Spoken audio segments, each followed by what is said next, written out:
Болниците во Струмица и Куманово се најзагрозени со слободни места за хоспитализирање пациенти со COVID-19. За разлика од другите болници, овие две се преоптоварени и тешко се справуваат со дополнителен капацитет. Во Струмица треба да се отвори регионален ковид центар, но тој доцни поради ненавремено доопремување, а немале и персонал кој што би работел со пациентите. Затоа во моментов во Струмица има пациенти кои што имаат потреба да бидат на болничко лекување, но доаѓаат само во дневната ковид болница на терапија. Моментално во Струмичката болница на инфективно одделение имаме 74 пациенти. Од тие 34 се хоспитализирани во инфективно одделение, останатите се на домашно лекување. Значи, одат, се примат терапија и пак се одат дома. Мислам доаѓа и се одат дома.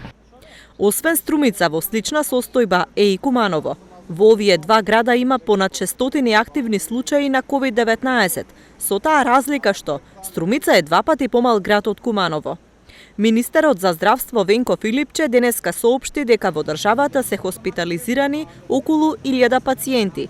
Тој смета дека засега нема потреба од дополнителни рестриктивни мерки, бидејќи, како што рече, тие што се донесени во изминатиот период треба да почнат да дават резултати и да опадне бројот на заболени со коронавирус.